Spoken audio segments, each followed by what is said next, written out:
Bună seara tuturor! Numele meu este Arnold, am 22 de ani și sunt din Belgia, dar pot să vorbesc în română.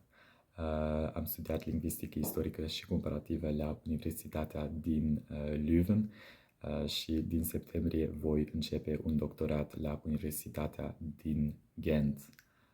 Îmi place foarte mult să învăț limbi străine și am învățat limba română acum 5 ani, pentru că atunci am scris un proiect despre istoria și evoluția limbii române de-a lungul timpului și acest proiect a fost incredibil de interesant, așa că m-a inspirat să continui să învăț limba română în mod intensiv, dar din păcate după aceea nu am avut ocazia să folosesc limba română foarte des, pentru că aici în Belgia nu pot să vorbesc cu mulți oameni. Dar mâine, în final, voi merge în România și mă bucur enorm că voi putea să vorbesc cu localnicii acolo. Și de aceea m-am hotărât cu puțin timp în urmă să-mi reîmprospătez cunoștințele pentru această călătorie. Voi merge împreună cu o prietenă de la universitate, care este și ea foarte interesată de cultură, istorie și lingvistică și deja am făcut o călătorie împreună în anul trecut, în Serbia și în Bosnia. Acum vom vizita orașele Cluj-Napoca, Sibiu, Brașov și Sighișoara. Vom sta doar 9 zile în România, așa că, din păcate, de aceea nu avem timp să vizităm și Bucureștiul. Plănuiesc să fac mai multe videoclipuri pentru a documenta călătoria noastră, așa că sper să ne vedem în curând. În prima noastră zi în România, în orașul Cluj-Napoca, a plouat cu găleata, așa că eram puțin dezamăgiți. Ieri a plouat foarte mult și a fost destul de rece. Știam că vremea avea să fie destul de rea, așa că nu am reușit să facem prea multe lucruri. Am petrecut 2 ore într-o librărie și când a încetat să plouă am vizitat câteva biserici și Piața Unirii și am făcut și o scurtă plimbare prin oraș. Dar într-adevăr sperăm ca vremea să fie mai bună astăzi. Am intrat în parcul etnografic Romulus Vuia și credem că este un muzeu foarte frumos și foarte unic și încă nu a plouat astăzi, așa că avem noroc. După ce vizitaseră muzeul etnografic, ne-am dus la pădurea Hoia-Baciu. Voiam să o explorăm pentru că a dat naștere multor povești și legende. Suntem în pădure acum, dar după părerea noastră, nu este un loc foarte înfricoșător. Am ajuns la Poiana Rotundă, a început să plouă, din păcate, dar trebuie să recunoaștem că nu am văzut sau simțit nimic ciudat. Astăzi am susținut examenul de limba română la nivel B2 la Universitatea din Cluj-Napoca și am aprobat examenul, așa că acum suntem în grădina botanică ca să ne odihnim puțin. Când am plecat din Cluj-Napoca, a trebuit să ne trezim foarte devreme, deja la ora 4:30, ca să luăm autobuzul spre următoarea noastră destinație, Sighișoara. În Sighișoara, mai întâi am urcat la punctul de belvedere și apoi am vizitat centrul orașului.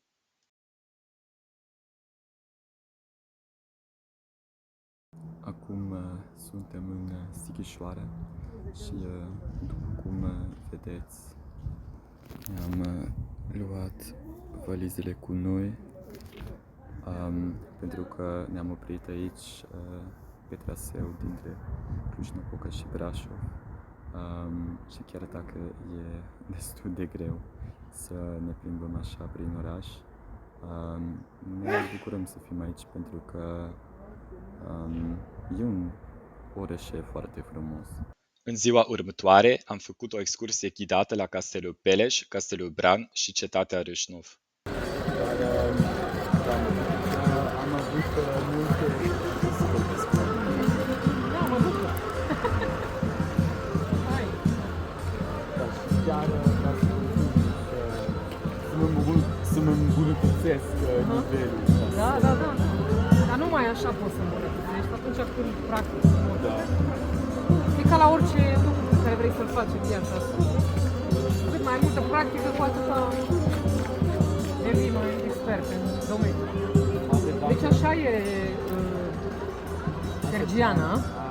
Bine, aici Sergiana este un lanț.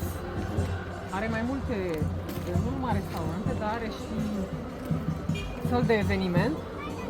Are și magazine de cărnuri, că au propria lor producție, au animalele lor și fac ei, știi? Și au magazine prin tot orașul, pe tot orașul. Deci a devenit așa ca o franciză, cumva, știi? E o franciză doar aici în Brașov sau Cred că e în toată țara. toată țara?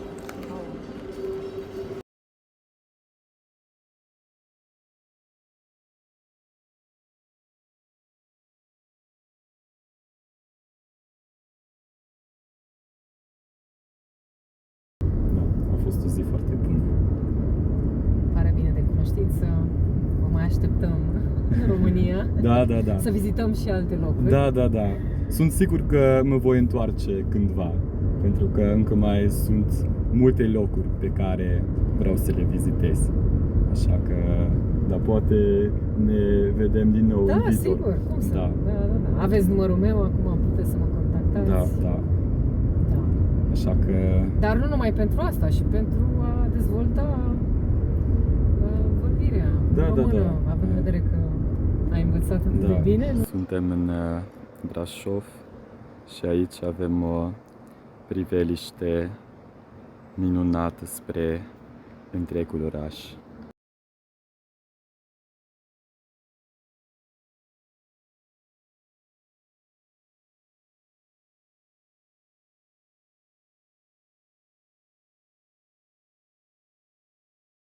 Mâine dimineața plecăm la Sibiu, dar ne-a plăcut enorm aici în Brașov, așa că sper că nu a fost ultima mea dată aici în acest oraș. În Sibiu ne-am urcat în turnul principal a bisericii. Dimineața era cald și soarele strălucea, dar acum plouă și vântul e foarte puternic și putem să zicem că aproape este o furtună. După cum puteți vedea și auzi, ploaia a devenit și mai puternică, așa că ne-am întors în biserică.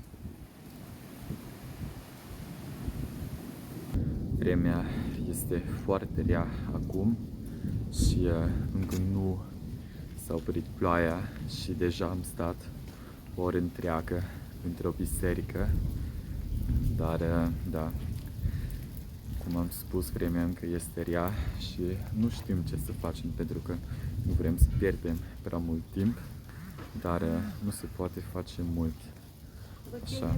Astăzi este ultima noastră zi întreagă aici în România și din nou vom face o excursie ghidată, de data aceasta în Sarmizegetusa Receas și Sarmizegetusa Ulpia Traiana.